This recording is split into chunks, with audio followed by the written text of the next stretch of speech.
Assalamualaikum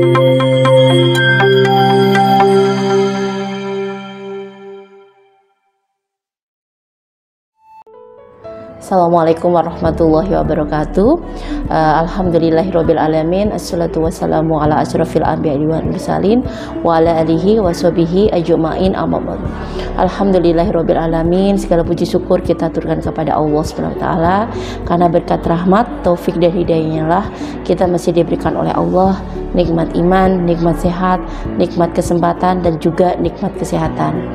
Sholawat dan salam juga senantiasa tercurah kepada Nabi yang senantiasa menjadi junjungan kita, Nabi besar Muhammad SAW, beserta keluarga beliau, sahabat-sahabat beliau, dan juga kaum muslimin yang hingga akhir zaman senantiasa memegang syariat Allah dan Rasulnya. Semoga kita termasuk dalam bagiannya. Amin, amin ya rabbil alamin.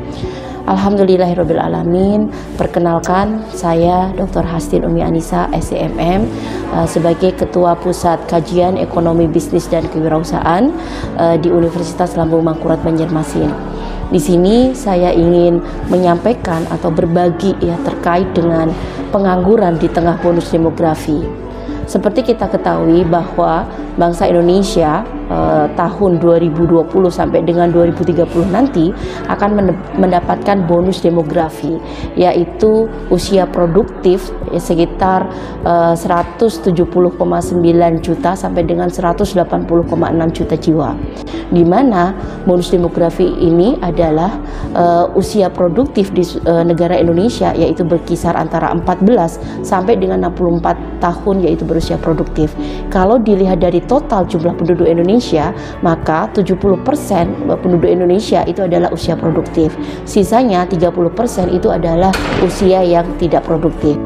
Berdasarkan laporan dari Perserikatan Bangsa-Bangsa bahwa di tahun 2020 dan juga nanti di tahun 2100 gitu ya, maka penduduk dunia yang mendominasi dengan jumlah yang terbanyak itu adalah Tiongkok, kedua adalah India, dan kemudian disusul di negara-negara 10 negara terbesar dan 5 negara itu berada di Asia.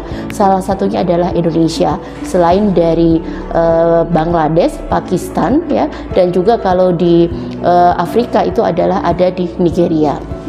Amerika Latin juga ada gitu ya, seperti Brasil dan juga Meksiko.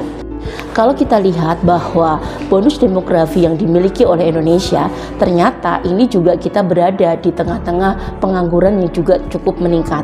Pengangguran di usia muda, yaitu usia antara 15 sampai dengan 30 tahun, itu adalah sekitar 7,99 juta. Hal ini menjadi sangat miris sekali karena bonus demografi ini kalau tidak dimanfaatkan ya, ini akan merupakan kutukan bagi suatu negara, bukan menjadi peluang bagi suatu negara. Seharusnya bonus demografi itu adalah merupakan keuntungan yang sangat besar sekali bagi suatu negara tersebut, khususnya di Indonesia.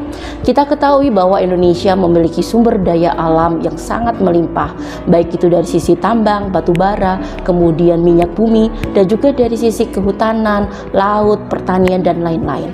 Tapi sayangnya sistem yang berlaku di Indonesia itu adalah sistem sekuler kapitalisme, di mana penguasaan untuk sumber daya alam itu diserahkan, ada yang diserahkan kepada asing, atau dengan kata lain pengelolaannya ada dimiliki oleh perusahaan-perusahaan baik itu asing maupun juga Cina. Nah, kalau kita tahu bahwa dengan sistem seperti ini maka mengakibatkan pengelolaan sumber daya alam itu akhirnya dikuasai oleh perusahaan-perusahaan lokal, swasta maupun luar negeri. Otomatis hal ini itu tidak akan bisa menyerap tenaga kerja, di mana gitu ya, Indonesia mendapatkan bonus demografi yaitu tadi sekitar 180,7 juta usia yang produktif. Dan kalau kita lihat dalam sistem sekularisme kapitalis di Indonesia, maka pengelolaan sumber daya alam itu diserahkan kepada ini perusahaan asing, dan juga ya untuk penyediaan tenaga kerja maka akan diserahkan kepada mekanisme pasar. Otomatis hal ini akan mengakibatkan warga negara yang usia produktif itu akan berlomba untuk mendapatkan lapangan pekerjaan. Kalau kita lihat dalam pengaturan di dalam Islam, gitu ya, penyediaan lapangan kerja itu adalah merupakan tanggung jawab dari negara. Negara mempunyai kewajiban untuk menyediakan lapangan kerja bagi warga negaranya, dan juga negara mempunyai kewajiban untuk menjamin kebutuhan asasiah, yaitu selain sandang, pangan, papan, kesehatan, keamanan, dan juga pendidikan. Ini adalah merupakan hak dasar bagi warga negara.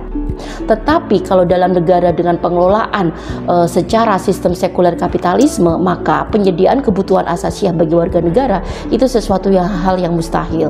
Dan juga pengelolaan sumber daya alam yang seharusnya dikelola oleh negara dan hasilnya itu adalah untuk kesejahteraan rakyat, itu sebenarnya akan sangat tidak bisa terwujud ya kalau sistem pengelolaan di dalam negara kita itu adalah dengan sistem sekuler kapitalisme. Dan juga kalau kita soroti bahwa di dalam sistem sekuler kapitalisme yang diterapkan untuk saat ini di negara kita ya, maka ya investasi yang dilakukan oleh perusahaan-perusahaan swasta baik itu lokal maupun juga luar negeri ya, maka investasinya itu adalah investasi yang padat modal, bukan padat karya. Hal ini justru akan berimbas kepada sulitnya lapangan pekerjaan untuk warga negara Indonesia.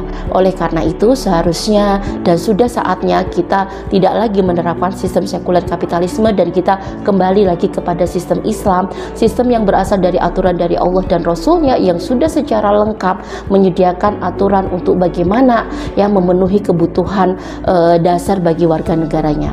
Seperti kita ketahui bahwa di dalam Islam ya, Islam mempunyai tujuan pendidikan yang utama, yaitu menghasilkan manusia yang beriman dan bertakwa.